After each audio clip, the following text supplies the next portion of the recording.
2. Hey, I'm Matt Hudgins, and he's Dave Mulvaney, and this is Profitability MD. Dave, how you doing today, buddy?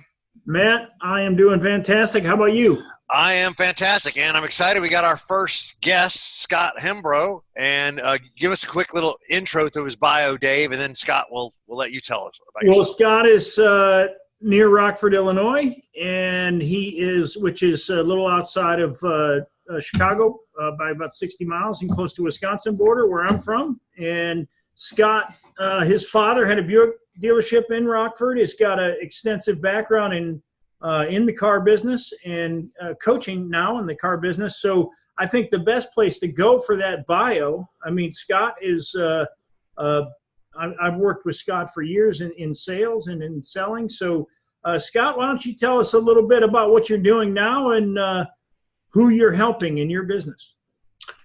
Thanks, Dave. I appreciate that.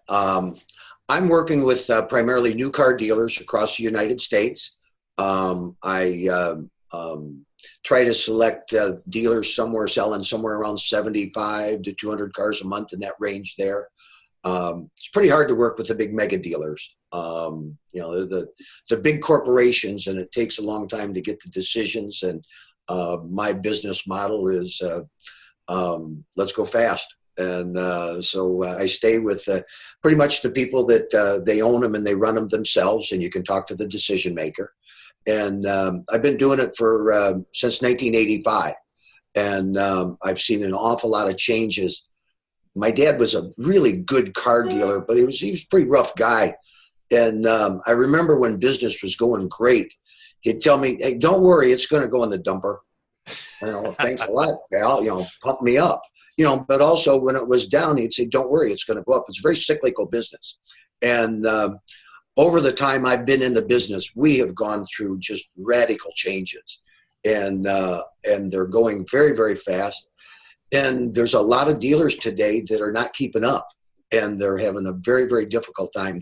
The internet put a major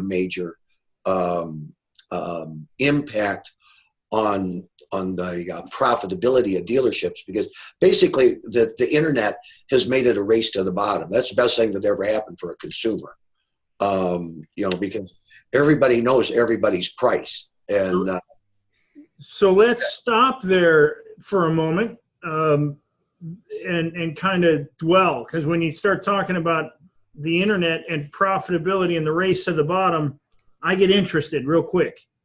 So what can a dealer do today to make money in a dealership again? I hear the same things from other dealers. "Oh, you're not making any money." Well, you're moving 200 cars. How can you not be making any money? So let's stop here and talk about that for a minute.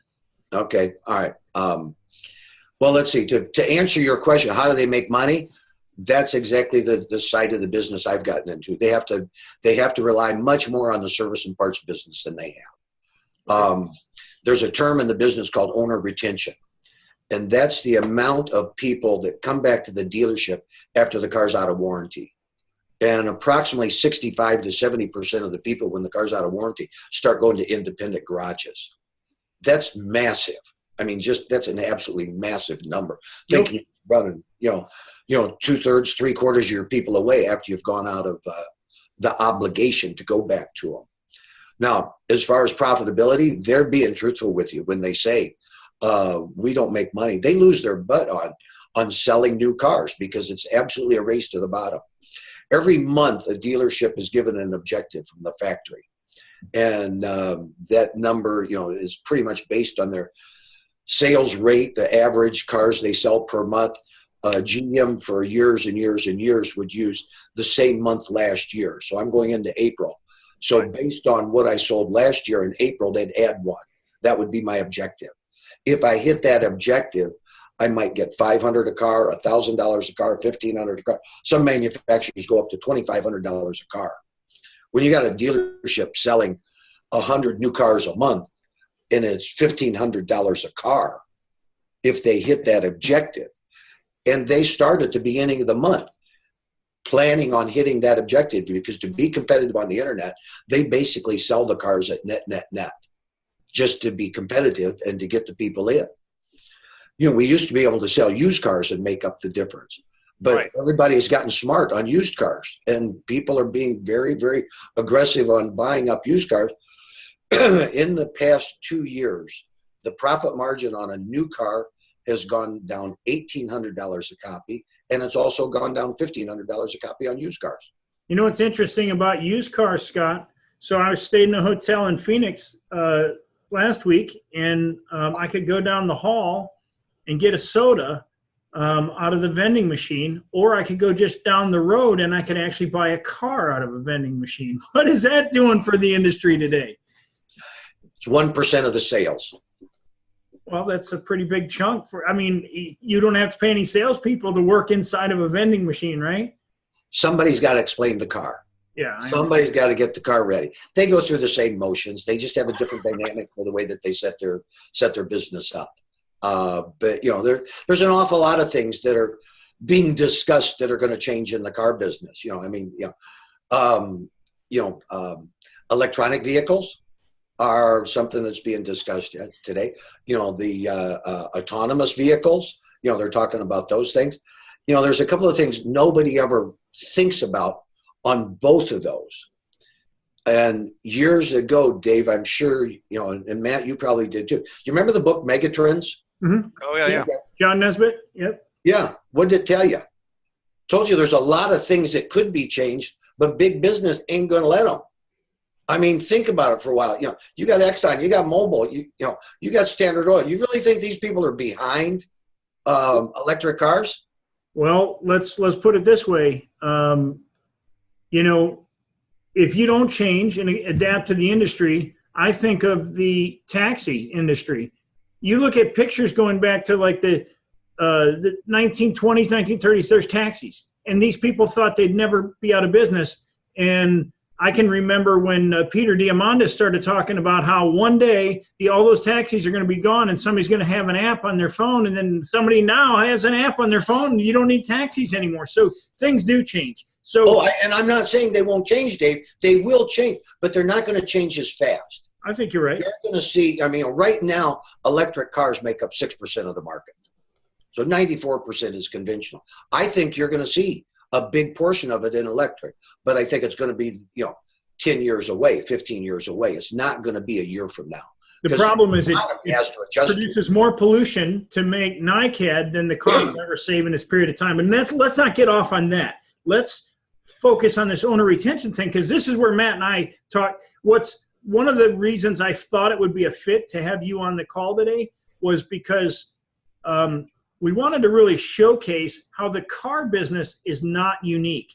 Most business owners, their margins are being squeezed because they have competition.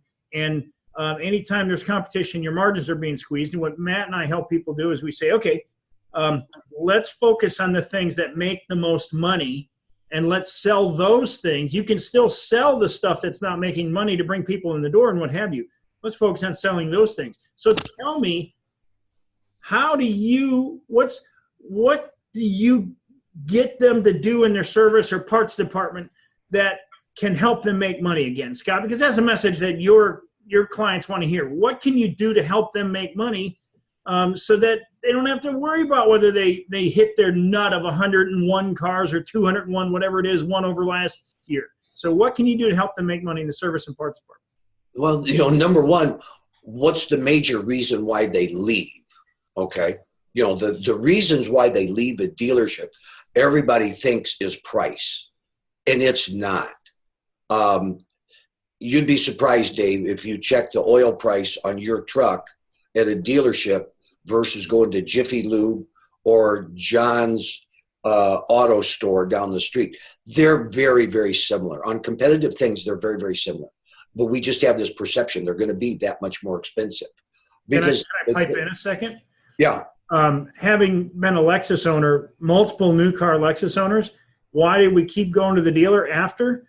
Because they always gave us a car, always gave us a loaner car. They always, literally, they were always so much into service and follow-up. It was almost astronomical to think to go somewhere else. Well, it's experience. You're talking about the client experience. That's exactly what you're saying. So absolutely. And what you're saying down here, Scott, is that the pricing is probably pretty competitive, but the perception is it's super expensive. Perception is. Yeah, so it's almost like they need some messaging here that we're not overly priced. And then we definitely sell on the experience, was what you're saying, Dave, is that go to your Lexus guy so you can sit in there in very nice, clean waiting room, or you get a nice car to run errands, or they'll shuttle you somewhere to the Chick-fil-A while you wait for your car to be fixed. So they could add some extra little value adds. I take my wife's car in for service. She drives a Subaru. Yeah. And I make a joke out of it. I can tell you every hair on that guy's head, but I can't tell you what color his eyes are. He never talks to me. He talks to the computer screen. Right. When we hired service advisors in the past, we hired a technician and had them come up front. Or when we were interviewing somebody, we hired somebody that their number one, capability was their technical skills. People skills were irrelevant. We didn't teach them how to sell. We didn't teach them personality skills, interpersonnel skills. And a lot of the follow-up, Dave, that you're giving credo to is not done by that person because they don't understand the value of it. They've never been taught the value of it. And so it's being done by either a third party or a person they hire in the dealership or electronically. Now you're getting it. They're automating it. Right. It's automating it. They're automating. And I'll mention my GMC truck. And the truth is, shortly after it went out of warranty, I did stop going to GMC. And it was one of the questions I had for GMC. I asked the dealer, and by the way, they are a customer of mine. It's the only reason I kept going to them on occasion. They're all the way across town. But the reality is I was so curious. I'm like, why don't your service service people, why don't you teach them to care a lot more? And I'm like, you're so focused on selling cars. Why aren't you focused on the part of your business that makes the most profit? So that's my question for you, Scott. Why don't they focus on the part of their business that makes them a lot of profit?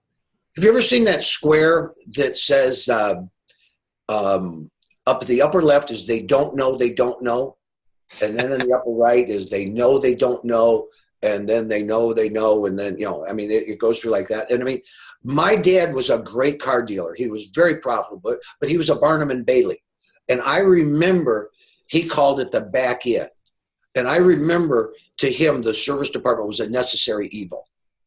There's still a lot of that's inbred in car dealers today. They have the majority of them.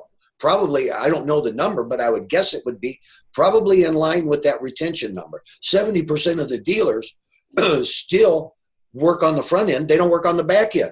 And it's not the back end, it's the backbone. Right. Is what it is today. See, and you can't survive without a backbone. And they're trying to survive. We have a term in the business called service absorption. And that is if you take your total expenses, what percent of those expenses does the service and parts department absorb? And for years and years and years, it used to run 30, 40%. Then guys used to think they were just great when they were running 60%. Well, today, if you can't make money on a new car, you can just barely make money on used cars, so you're pretty much a wash, because actually this past week's automotive news said last year, for the first time, the vehicle departments, since they've been tracking since 2009, the vehicle departments actually lost money last year. So, they lost money in the front end. So if they didn't make that quote, back end money, those bonus monies from the factory, they lost money. So you've got to have the service and parts department firing on all 8 cylinders. So it's covering the entire expense structure for the dealership. And it could be done very, very easily, but it has to be done with the right people, the right processes, people that when you come in, absolutely are grateful that you're there. How many times when you go in, Dave, do you feel like you're intruding and you're bothering them and you're a nuisance? Right.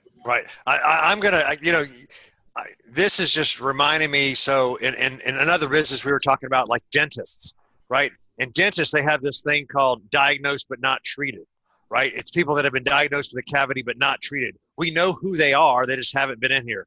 They also have these patients who haven't been in to see for their annual checkup. So again, I know who you are. What you're telling me is we know who these owner retention, we know you own the vehicle and you quit coming to see us. We know where those people are. We have their name and address and emails already.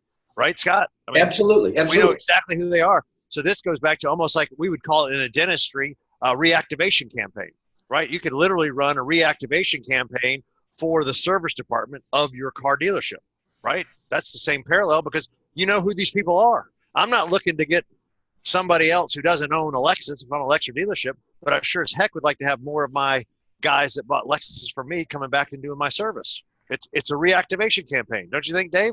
Oh yeah, and I think this is one of the things that, okay, Scott's dealing with a lot of people in the they don't know club because what is the dealership putting all their focus on? Selling new cars. I'm bringing those people back in where they can make money, right? Am I somewhat right here, Scott? I mean, they're focused on. You're dead on. Yeah. I mean, so it would appear to me, and I'm glad we're bringing this out in this video because I hope a lot of dealers that we're connected with see this so that they can get with Scott and Scott can help them be profitable in there because I know of a dealer that here in Florida that Scott. So Scott, you do travel all around the country, don't you? Yes, sir. Yes, sir. I know of a specific dealer that I happen to be, I've done some work with in the past, and they're here in sunny Florida. And Scott, what kind of results did you get with them? Their service absorption on a bad month is 90%, and on a good month it's 110%. So what does that mean? Again, explain it. That means they've already made money. If their expenses were $100,000, the service department's creating 110, and they haven't even sold a car yet. They sleep very well at night.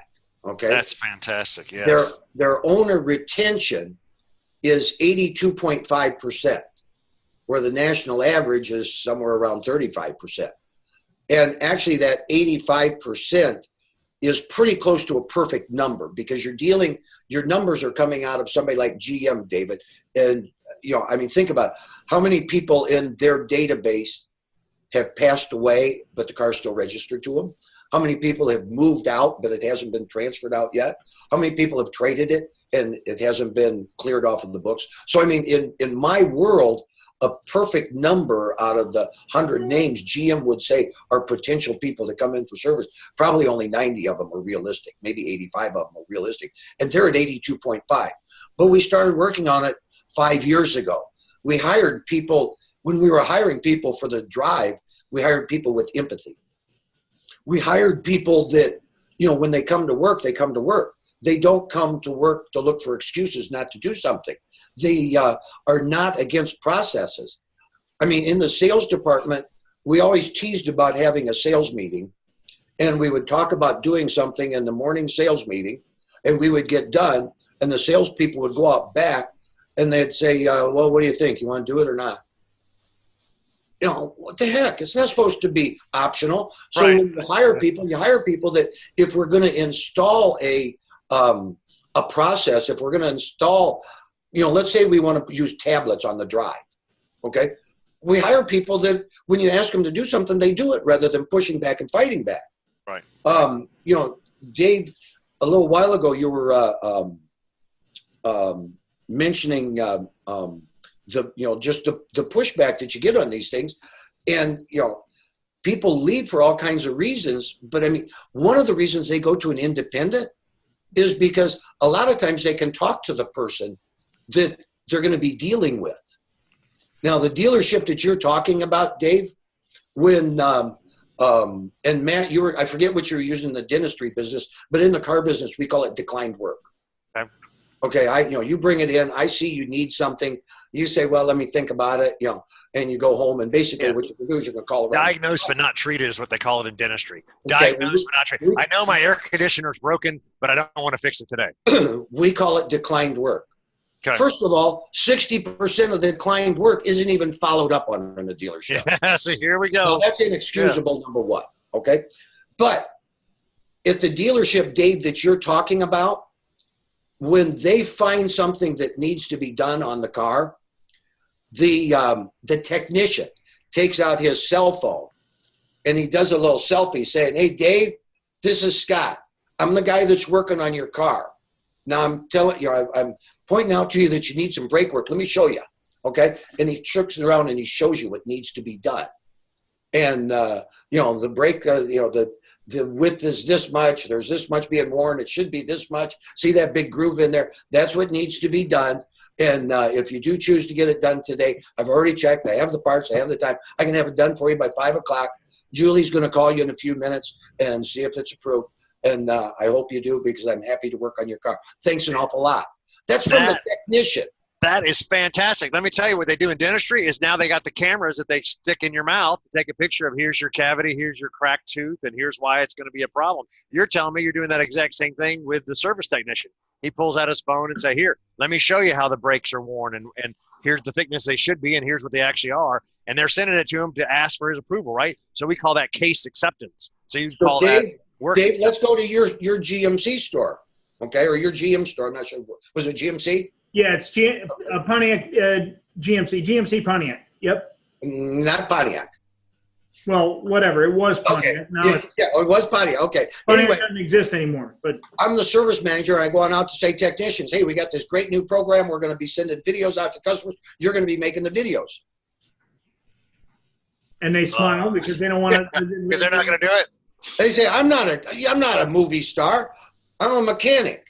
Well, you know what else you are? You're a survivalist. So let's not get too caught up in the technical aspects. Let's stay on this. So Matt and I have we both have a philosophy. It's much easier to get water from the same well than it is to dig a new well. So, and you're saying the same thing. If their focus is on service and parts, they can make a lot more money in their dealership.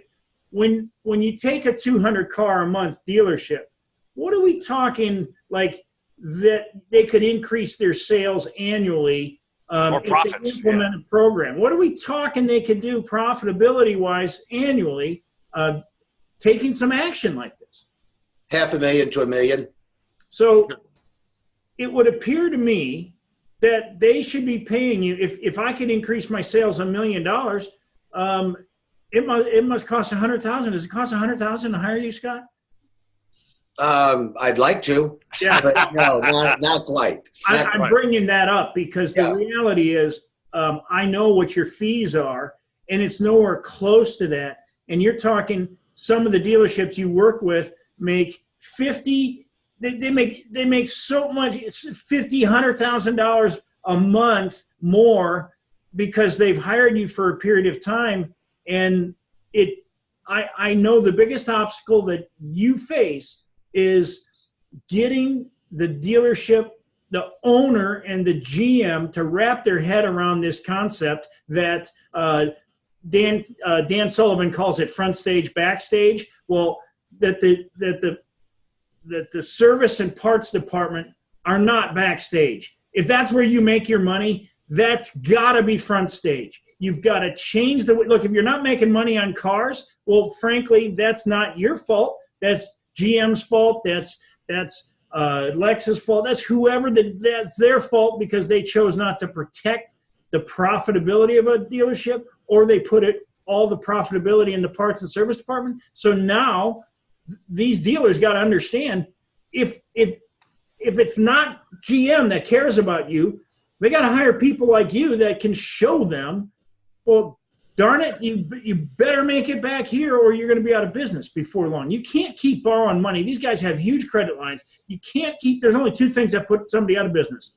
Number one, not enough profitable sales. Number two, too much debt. And car dealers carry massive amounts of debt. And if they don't fix the service and parts department profitability, we've already established at the beginning of this call, they're not going to make it in new cars, right? They're not going to make it in new cars. No. Yep. Dave, I want to say something that you just mentioned, which was really funny. So you're talking about taking the backstage, which is the service department, right, which has been the ugly stepchild. And now Scott here is telling us that could be your main profit center. And you're saying treat it like a front stage, make it nice and pretty. And so there's a parallel for I'm a golf nut, I'm a golf guy. And at one of my clubs, they really fixed up the bag room. So the bag room is where you store your golf clubs. So it's just like a storage warehouse. But what they ended up doing is putting down slate tile and marble countertops, because the thought process with every golfer passes through this room on the way to the golf course. Every guest passes through here and every member passes through here.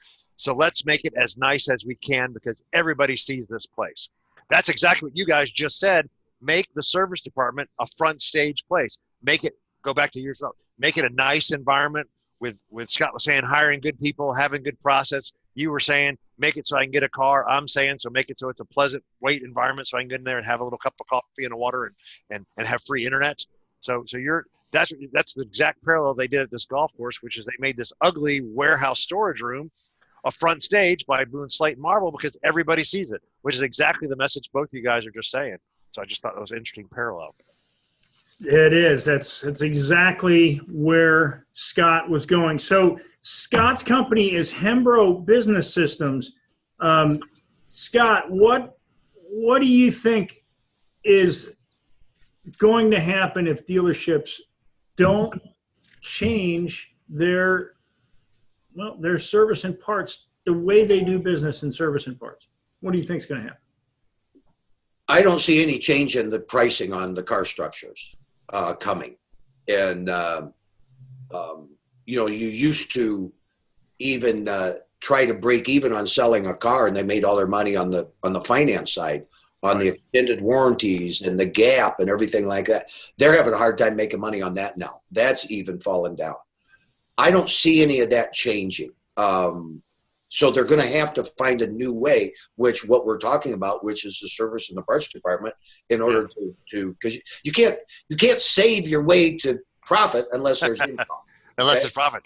Right. And I mean, what's going to happen if they don't fix it? Somebody that's already figured it out is going to come in and buy them up, or somebody's going to come in that's figured it out and open up down the street and bury them. I mean, the outlook isn't very, very pretty if they don't change, because the model is not going to change. Dealers fought the internet for about 5 years, but for the past 5 years, they've embraced it 100%. And a lot of them made lots of mistakes. Those guys had problems. A lot of them figured out how to do it, and they've done better than the others. But it took them about 5 years to embrace it before they finally embraced it. They're at the same point with the service department. They'll either change or it'll change. Somebody will come in and buy them, and they'll change it. Because when these mega dealers come in and they buy a store in the market, they fix the service departments. They really do. They put the processes and the people in place, and they make sure they're making money in the service department. And the dealers that are fighting it, it's going to just be a period of time before they either go away or they're bought out. It would appear to me, pricing. It would appear to me that I would almost guarantee, I'm not in the car business, but I'd almost guarantee they spend an enormous amount of money training salespeople. And it would almost appear to me that they ought to move most of those well-trained salespeople into the service department and make them the frontline liaisons between the technicians and the customers. Or they need to take their service department people and say, look, guys, go to the service manager. I want to make money in my service department. Hire Scott, and let's get the service department making money and start giving bonuses in the service department just like you would your salespeople. I mean, it would appear to me that you think every dealership would do that, but I know they're not doing it because I'm not going to say the name of the dealership where I bought my truck, but I'm going to give you an example of what I think is poor marketing. In their service department lobby, they have a little restaurant where they sell food. And I'm thinking, here after talking to you, it only came to me as I'm talking to you, I'm thinking, why are you selling food to keep me in your building when you should be focused on how you can make more money? You wouldn't need to sell food if your focus was on being profitable in the service department and parts department. If your focus was there, I called for windshield wiper blades for my truck. Think about that. I could have gone to AutoZone, but I called the dealer, and you know what they said? I can have them here by Tuesday.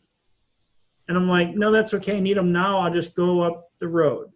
It flabbergasted me. Windshield wipers for a GMC Sierra Denali. It should every like GMC truck is going to have the same windshield wipers, wouldn't they?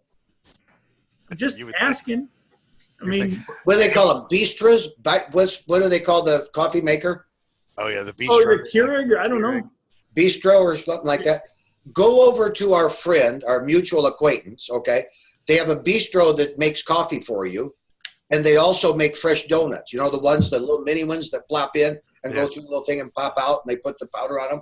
That's what's available to you in their waiting room in the morning. That is awesome. See, this is what a dealership ought to look like. So we're coming to the end of our time here, and I want to be conscious because people who watch this, we want to keep it to 30 minutes. So wait, but don't wrap up yet. Two thoughts I was thinking actually for helping Scott's business here. Yeah, I'm sitting here for Scott has a great message to deliver, right? And he just needs to get in front of more dealers, right? Yeah. So we need testimonials, you need case studies, and then you need an irresistible offer because you're talking about how your fees, you're talking about $500 to $1 million of profit going to these guys' bottom lines. You might want to think about a lawyers do this all the time, especially personal injury lawyers, a fee, right? A retainer fee and then a success fee when you deliver that $500,000 profit. That might be a way. People are always able to part with future profit. I'll be happy to give you 10% of $500,000. That's a $50,000 fee, right? If I don't have to pay you till we get the $500,000, right? So you got to get a little on the front. That's what I'm saying. You got to get a retainer, just like lawyers. Lawyers do that. Lawyers get a retainer fee of X amount, and then you could have a success fee. I call that an irresistible offer, meaning you're kind of covering your hourly working, and then at the end, I'm gonna take a piece of the profit. So you could do that based on your testimonials from existing clients and referrals from existing clients and say, hey, look, whoever the guys you guys are talking about now, we fixed it up. We got the coffee machine, we got the donut machine, and we're making an extra $1 million. You need to talk to Scott. That'd be a great way for you to just grow your business. Scott's got a really good sales letter now. I just saw it today. I've heard there's some good people that know how to write. Matt, you know the best thing that I got out of my takeaway on what you said. Yeah, I'm no different than anybody else, Dave. I got to consider different ways of marketing. Yes, I can't be the same way I have been for the past 20 years. Maybe it's time for me to look at a new model. Yeah, exactly right. And that's one of the pricing models that I suggest to a lot of my clients is that kind of lawyer model, retainer model, and a success bonus. Personal injury lawyer gets a percentage of the recovery of you were hit by a car, and they get a percentage of that money once the money comes in, right? Right. So that's kind of what you could do. You can say, I got a retainer model. It's X amount because I want my time to be covered, but I know that I'm going to deliver some value here at the end, and let me just take a percentage of that, 10%, 15, 7. I don't know what your number would be, but you could come up with a value that would be an easier parting of ways because they'd be like, well, yeah, sure. Why wouldn't I? I would be happy to give you 50,000 if you were giving me 500. The only caution I have with that is because we are dealing with car dealers. Okay. Scott's laughing because maybe not all car dealers are known for their word. I know anybody who's watching this would absolutely keep their word. Well taken. I'm just exploring options. May not be the option. I look at it this way. A guy walks up to a urinal and he sees a quarter, okay? And he says, for a quarter, no, but he reaches in and throws another quarter in and says, for 50 cents, hell yeah. So the reason I say that is I do believe you have to get an upfront fee that's big enough to make him commit to the process, to the actions that are necessary. Then when it all happens on the back end, then he's more willing to play. But if it's too small on the front end, Scott, if it's too small on the front end, they won't be committed to the process, and it'll be like pushing a rope. And we don't. I totally agree with I used to do a one-day I still do. I do a one-day evaluation. And if I go in for free and do the evaluation, everybody's busy. But if I charge an exorbitant amount and I give it back to them, if they hire me, they pay attention. Everybody's standing at attention when I walk in. And if they're standing at attention when I walk in, it's a very productive day. So you're 100% right. And, Matt, that's one of the things that's held me back. I haven't figured out a formula to get your commitment. Yep. But I would be more than happy because I could help them run the numbers up. It's just as easy to get to $1 million as it is to get to 500. Right. I believe you. So. But it's a commitment is what it is. And it's there's a number of things, and you mentioned the sales letter, Dave. I shared it with a friend of mine that has been proofing them, and that same one that I sent you, I sent it to him a little while ago, and he called me after he read it, and he says two things. He says, number one, he says there was only 2 spelling errors. He says your other ones usually have about 22. So he says, that's an improvement. But he says, who wrote this for you? And I said, what do you mean? Who wrote it for me? He says, well, you didn't write this. Who wrote this? Because he says, this is the best thing you ever had. So I'll give you guys a plug. So you're saying, Scott, and for those of you that are watching this, I'm a direct response copywriter. I'm Ray Edwards certified. Ray Edwards is one of the top paid copywriters in the country, bar none. Anybody who's on the main speaking circuit, you've seen Ray's work. You just don't know it was him, because but I've been working with Ray about 2 years, and he's really helping me improve my message. But that being said, that's one of the things I work with my clients on, because I believe that's the biggest thing is you have to have the right message, and you get that in front of the right audience. And as long as you get it in front of them at the right time, you'll get the right response. So the first thing that I've been working with really hard with Scott is, I know you got the solution for dealers. And obscurity is the only thing that is keeping you from them. And we've got to get the right message in front of them, because I'm telling you, you can help a lot of people. If you can make it, just any dealership that's doing 200 cars a month, if you can increase their profitability by $1 million, let's say gross profit $1 million a year, that's going to change the lives of every single independent business owner that owns a dealership. And the only reason that you're not so busy right now is only because they don't know. And the way they're going to know is that your message has got. I read your letter today, and it's very good. And I think that's really going to help you. I've got a couple of thoughts on it, but that's the message that people need to see in that business, because they're losing money. It's costing them $1 million. The cost of not doing business with you is costing them 7 figures a year. Absolutely. All right. Hey, I think we need to wrap this up. I wanted to tell you my insights I got out of this conversation with Scott. So Scott's telling us that the profitability is in the service department. And I took away, Scott, I'm manipulating your words.